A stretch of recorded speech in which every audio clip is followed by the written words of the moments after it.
Hello, welcome to my channel. তো আজকে আমি তোমাদের সাথে শেয়ার করব কিভাবে শুকনো মাছের চাটনি অথবা বলতে পারো শুকনো মাছের ভর্তা কীভাবে তৈরি করতে হয়।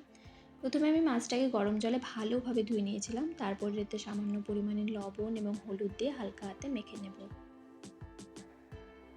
তারপর কড়াইতে তেল দিতে হবে, তেলটা গরম হলে সেটাতে মেখে রাখা মাছগুলো ছেড়ে দেব।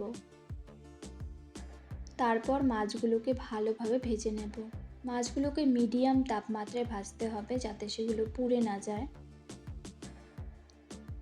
এভাবে ভালোভাবে ভাজতে হবে যাতে কড়াইতে না লাগে, নাড়াচাড়া করতে হবে। দেখো, এখন আমাদের মাছগুলো ভাজা কমপ্লিট হয়ে গেছে। এখন মাছগুলোকে নামিয়ে নেব। মাছটা নামিয়ে নেওয়ার পর সেটা অল্প ঠান্ডা হলে মিক্সিতে আমরা সেটাকে গ্রাইন্ড করে নেব। দেখো, গ্রাইন্ড হয়ে গেছে। তারপর আমরা এটাকে একটা পাত্রে তুলে নেব।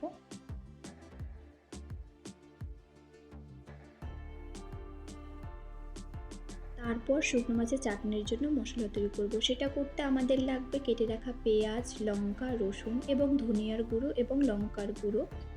এখানে তোমরা চাইলে জিরার গুঁড়ো অ্যাড করতে পারো।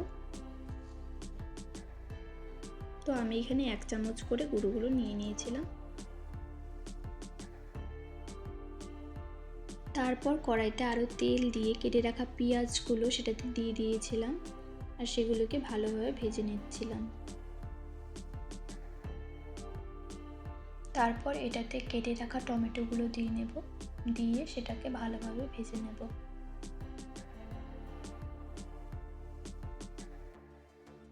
যখন টমেটোগুলো গলা ভাব চলে আসবে, তারপর আমরা করে রাখা মশলাটা এটাতে দিয়ে নেব।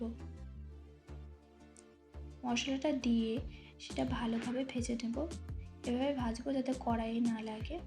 একদম লো হিটে ভেজে নেব, ভালোভাবে ভেজে নেব। দেখো, এখানে আমাদের ভাজা কমপ্লিট। তারপর এটাতে গ্রাইন্ড করে রাখা মাছগুলো দিয়ে নেব, দিয়ে এটা ভালোভাবে নেড়ে চেড়ে নেব। ভালোভাবে ভেজে নেওয়ার পর এটাতে সামান্য পরিমাণে অল্প অল্প করে আমরা জল অ্যাড করব।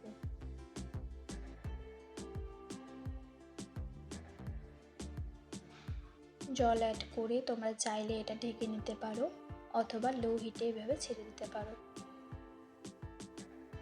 তারপর আমি অল্প ধনেপাতা কেটে নিয়েছিলাম।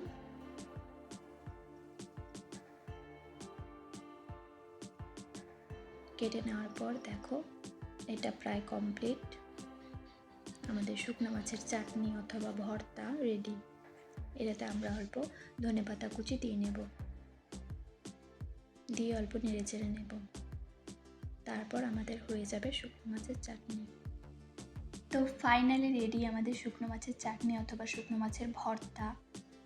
এটা দেখতে যতটা টেস্টি মনে হচ্ছে, খেতেও ততটাই টেস্টি ছিল। তোমরা চাইলে বাড়িতে অবশ্যই ট্রাই করতে পারো এই রেসিপিটা। এই রেসিপিটা তোমাদের ভালো লেগে থাকলে অবশ্যই একটা লাইক করে দিও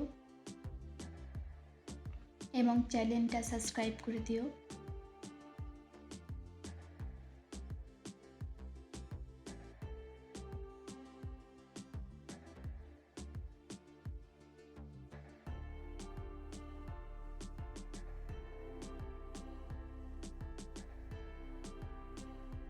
এমন আরও ভিডিও পেতে পাশে থেকো এবং জানিও কেমন লেগেছে তোমাদের ট্রাই করে রেসিপিটা।